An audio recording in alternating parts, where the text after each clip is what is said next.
Stunning earth tones, brilliant design and craft, all created from the waste products of growing the humble banana.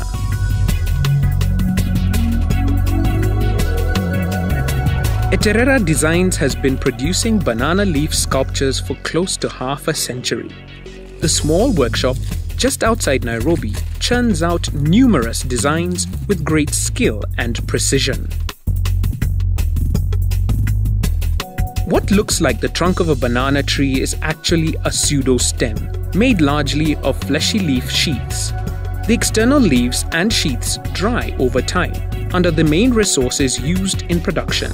Using a sharp knife, a workman cuts the sheaths as close to the base of the plant as possible. The dried leaves and sheaths are piled and collected for processing.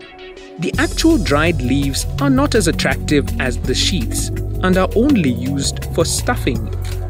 The pleasant grain structure in the sheaths is used for the decorative elements in the models. Removing the dried leaves stimulates growth, which is good for the plants. Over in the workshop, the internal support structure of a baobab tree design is prepared using wire.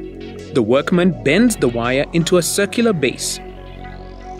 A tape measure is now used to mark the base of the branches for this standard-sized tree.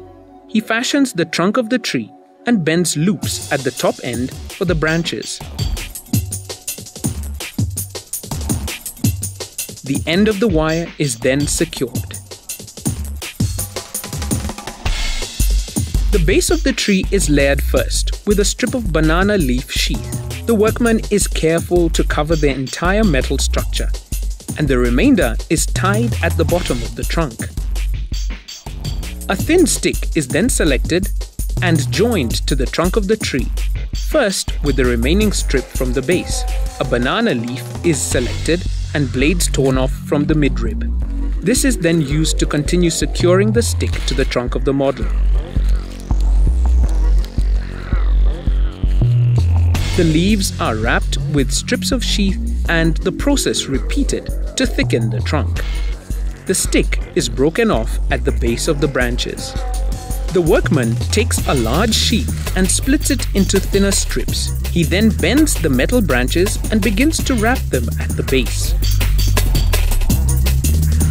Once they are all wrapped, the looped ends are cut off with a pair of pliers.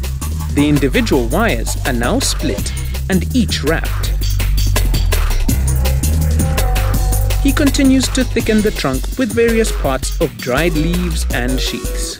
Elsewhere, another workman uses a sharp knife to separate the top layer of a sheath from the bottom layer, making thinner, translucent strips. These are used for the final external layer. Back at the first station, the workman uses these strips to finish the exterior of the tree, and he secures the strips by puncturing the tree with a knife and forcing the end of the strips into the hole.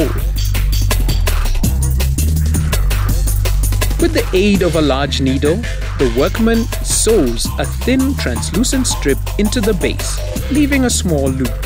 He then joins a couple of sheath strips and secures them to the base in the loop. Thin translucent strips are then sewn around the base and over the internal wire frame, giving a beautiful, thick and sturdy finish. The ends of the strips are then cut off with a sharp knife.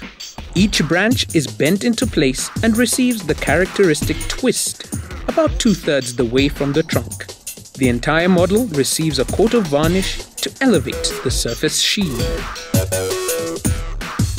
Lots of different models can be created using this method. Intricate nativity scenes, practical baskets and boxes, and detailed animal shapes. Because the material is so light, large-scale models can also be achieved. Eterera Designs, banana leaf sculptures, made in Kenya.